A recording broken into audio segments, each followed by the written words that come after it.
Hi friends, welcome to சமையலை சுவாசம். இன்றைக்கி நம்ம பீக்கங்காய் பால் கறி எப்படி பண்ணலான்னு பார்க்கலாமா? இந்த ரெசிபி வந்து காரமே இல்லாமல் இருக்கும். நம்ம எந்த மசாலாஸும் ஆட் பண்ண போகிறதில்ல.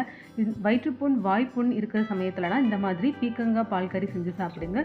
உடலுக்கு நல்ல குளிர்ச்சியாகவும் இருக்கும், நல்ல ஒரு மருந்தாகவும் இருக்கும், டேஸ்டியாகவும் இருக்கும். இந்த ரெசிபி எப்படி பண்ணலான்னு பார்க்கறதுக்கு முன்னாடி மறக்காமல் நம்ம சேனலை லைக் அண்ட் சப்ஸ்கிரைப் பண்ணிக்கோங்க. வாங்க வீடியோக்குள்ளே போகலாம். பீக்கங்காய் பால் கறி பண்ணுறதுக்கு ஒரு பெரிய சைஸ் பீக்கங்காய் எடுத்து க்ளீன் பண்ணி வச்சுருக்கேன். அதோட தோல்லாம் வந்து பீலர் வச்சு ரிமூவ் பண்ணியாச்சு. இந்த தோல் வச்சு நம்ம துவையல் கூட ரெடி பண்ணலாம். இப்போ நம்ம இதை ஸ்மால் பீஸஸாக வந்து கட் பண்ணி எடுத்துக்கலாம். பீக்கங்காய் பாருங்கள், இந்த மாதிரி ஸ்மால் பீஸஸாக வந்து கட் பண்ணி எடுத்து வச்சாச்சு. இது தனியாக இருக்கட்டும். ஸ்டவ்வில் வந்து ஒரு பேன் வச்சுக்கோங்க. அதில் 2 ஸ்பூன் அளவுக்கு ஆயில் ஆட் பண்ணி ஹீட் பண்ணிக்கலாம். நெக்ஸ்ட் இது கூட வந்து 1 ஸ்பூன் அளவுக்கு சீரகம் வந்து ஆட் பண்ணிக்கோங்க. சீரகம் நல்லா பொரிஞ்சவும் 1 கொத்து கரி லீவ்ஸ் வந்து இது கூட ஆட் பண்ணிக்கலாம்.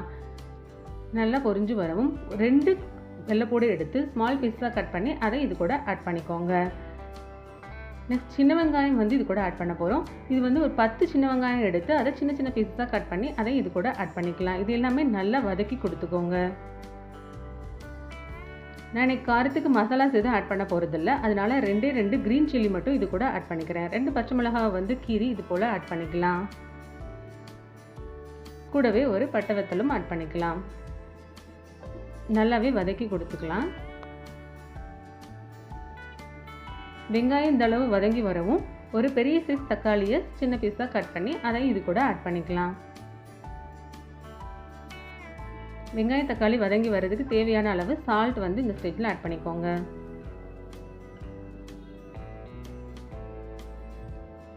இது நல்லாவே வதங்கி வரட்டும்.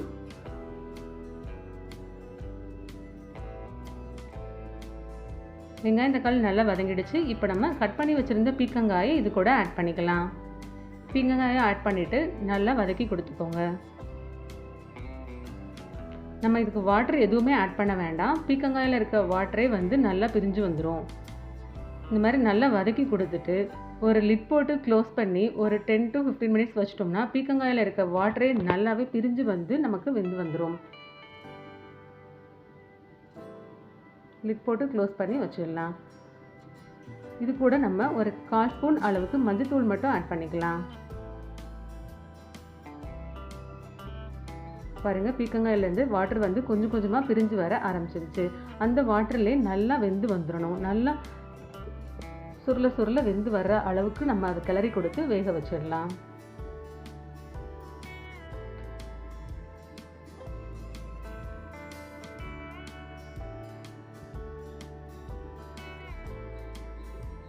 தண்ணியெல்லாம் வெளியில் வந்து பீக்கங்காய் நல்லாவே வெந்து வந்துடுச்சு.